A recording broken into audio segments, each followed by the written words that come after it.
munaasabadan oo lagu soo bandhigayay dib u howlgelinta macadka tababarka isgaarsiinta oo ka mid ah hay'adihii muhiimka ahaa ee ku burburay dagaaladii soo maray dalkeena ayaa maanta lagu qabtay magaalada Muqdisho.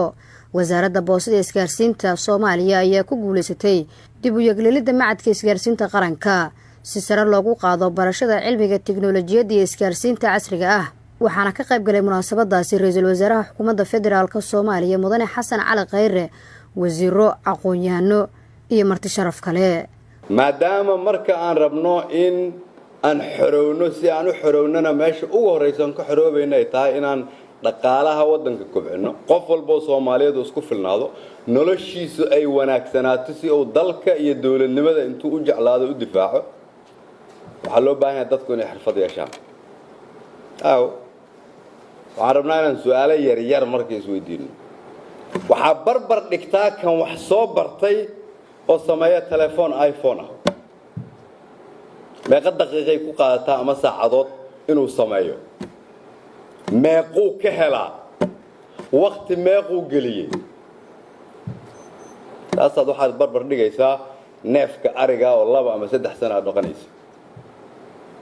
haddii midna uu $1,000 yahay, midna $50 yahay, midna 10 daqiiqo ay ku baxdo, midna 2 sano ay ku baxdo, waxay idin sheegaysaa meesha aan dunida ka joogno. wasiir ku-xigeenka wasaaradda maaliyadda iyo wasiirka wasaaradda waxbarashada oo munaasabada si wada jir uga hadlay ayaa sheegay in macadkan uu ka qayb qaadanayo kobcinta dhaqaalaha dalka iyo sidii loo heli lahaa dhalinyaro leh xirfad sare. ka wasaaradda maaliyadda ahaan ka macallin duqoobay ra'iisul wasaare waxaan u arkaa isgaarsiinta maanta meesha ay gaarsiisan tahay ay joogto waxay la mid tahay dhiigga qofka waxa uu ku shaqeeyo. waxa weeye maanta waad aragtay TV baad fiirinaysa waa isgaarsiin, idaacada dhageysanaysa waa isgaarsiin. shaqo la'aantana aad u badan tahay. waxa anaga khasab nagu ah dadkaasna si noloshooda wax looga bedelo, dalka dhaqaalihiisana oo kor ugu kaco, in aan ka fikirno meesha ma arkaysa wax la dhigayo la maalgelinayo. marka aniga waxay la tahay tani waa wixii ma arkaysa aan ku taamaynay.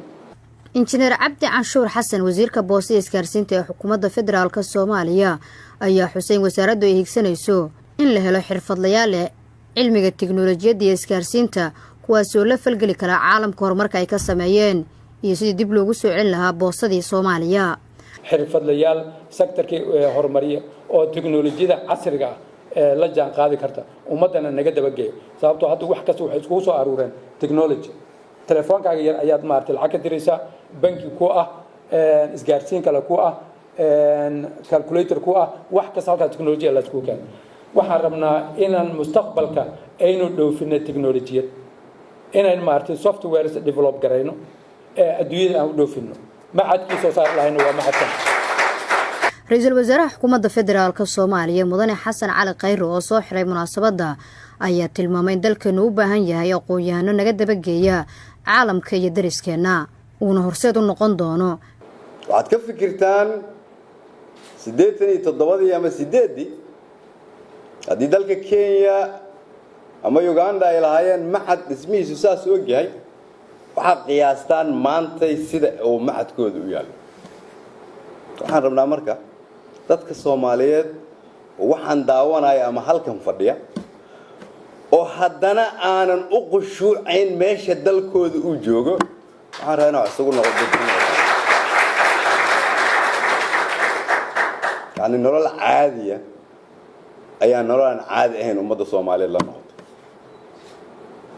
yani waxaa la rabaa in la damqado xaggee baan joognaa.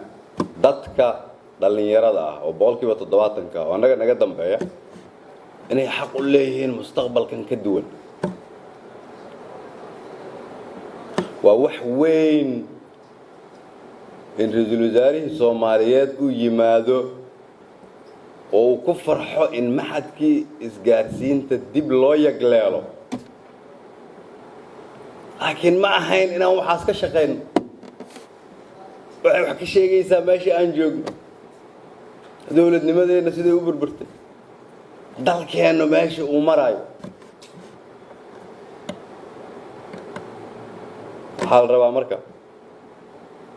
in hadda inta yaroon haysanno aan ku far adeegno aanay naga lumin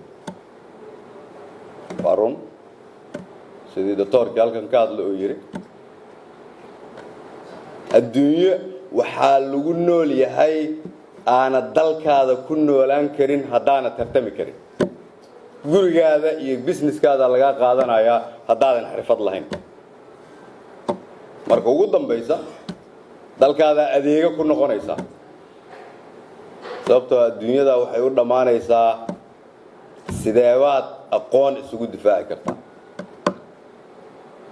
wasaaradda waa u mahad celinayaa macadka isgaarsiinta qaranka ayaa muhiim u ah dalkeena maadaama ay aada ugu yar yihiin macdida soo saara dad xirfadlayaal ah waxayna qayb ka ahayd qorshe howleedka wasaaradda boostada isgaarsiinta oo kula xisaabtamayo ra-iisul wasaaraha xukuumadda Soomaaliya Nasr Bashiir Cali warbaahinta qaranka magaalada Muqdisho.